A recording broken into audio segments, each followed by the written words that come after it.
ವಿಡಿಯೋದಲ್ಲಿ ಅದೇ ಬರ್ತದೆ ಈಗ ಅದು ಹಾರಿ ರೆಡಿ. ಕಡಿಮೆ. ಹಂಪಿ ಉತ್ಸವಕ್ಕೆ ಎಲ್ಲರಿಗೂ ಸುಸ್ವಾಗತ.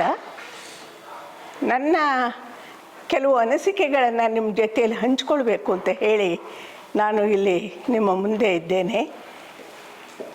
ಇವತ್ತು ಮಕ್ಕಳ ಸ್ಕೂಲು ಮನೇಲಿಲ್ವೇ ಅಂತ ತುಂಬ ಹಿಂದೆಯೇ ನಮ್ಮ ಟಿ ಬಿ ಕೈಲಾಸಮ್ ಅವರು ಹೇಳಿದರು. ಅದು ಒಂದು ಕಾನ್ಸೆಪ್ಟು ಅಥವಾ ಅದೊಂದು ಆಯೋಜನೆ.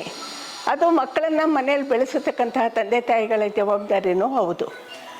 ಅದರ ಜೊತೆಗೆ ನಮ್ಮ ದೇಶ ವಿಭಜನೆ ಆದದ್ದು ಪ್ರಾಂತೀಯ ಭಾಷೆಯ ಆಧಾರದ ಮೇಲೆ ಭಾಷಾವಾರು ಪ್ರಾಂತ ರಚನೆ ಆಯಿತು. ಹಾಗಾದಾಗ ಆ ಪ್ರಾಂತದ ಭಾಷೆಗಳಿಗೆ ಹೆಚ್ಚಿನ ಮಹತ್ವವನ್ನು ಕೊಡಬೇಕು.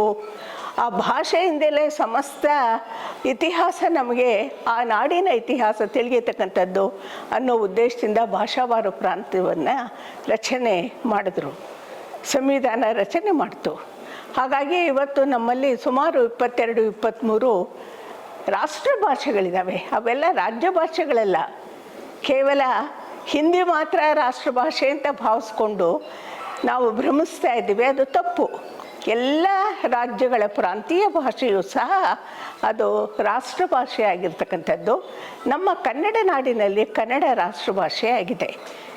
ಈ ಕನ್ನಡದಲ್ಲಿ ಶಿಕ್ಷಣವನ್ನು ಕಲಿತಂಥವರು ಹೆಚ್ಚು ವಿದ್ಯಾವಂತರಾಗಿದ್ದಾರೆ, ಹೆಚ್ಚು ಬುದ್ಧಿವಂತರಾಗಿದ್ದಾರೆ, ಆದರ್ಶ ವ್ಯಕ್ತಿಗಳಾಗಿದ್ದಾರೆ.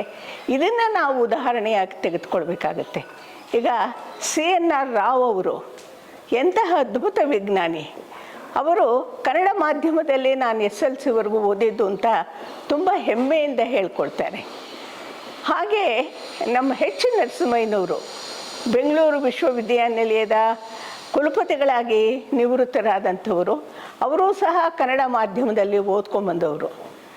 ಅವರು ಹೇಗೆ ಕನ್ನಡವನ್ನು ಪ್ರೀತಿಸ್ತಾ ಇದ್ದರು. ನನಗೀಗ 88 ವರ್ಷ. ನಾನು ಕಳೆದ 60 ವರ್ಷದಿಂದ ಈ ಕನ್ನಡ ಮಾಧ್ಯಮದ ಬಗ್ಗೆನೇ ನಾನು ಎಲ್ಲರಿಗೂ ಒತ್ತಿ ನನ್ನ ಯಾವುದೇ ಭಾಷಣದಲ್ಲಿಯೂ ಒಂದು 5 ನಿಮಿಷ ಬಿಡುವು ಮಾಡಿಕೊಂಡು ಕನ್ನಡ ಮಾಧ್ಯಮ ತರಗತಿಯಲ್ಲಿ ನಮ್ಮ ಮಕ್ಕಳನ್ನು ಓದಿಸ್ಬೇಕು ಅನ್ನತಕ್ಕಂಥದ್ದು ಒಂದು ವ್ರತವಾಗಿ ಹಿಡಿದು ನಾನು ಹೇಳ್ಕೊಂಡು ಬಂದಿದ್ದೇನೆ. ಹಾಗಾಗಿ ಇವತ್ತು ಕನ್ನಡ ಶಾಲೆಗಳನ್ನು ಕುರಿತು ಯಾತಕ್ಕೆ ಜನರಲ್ಲಿ ಅವಜ್ಞೆ ಬಂದಿದೆ,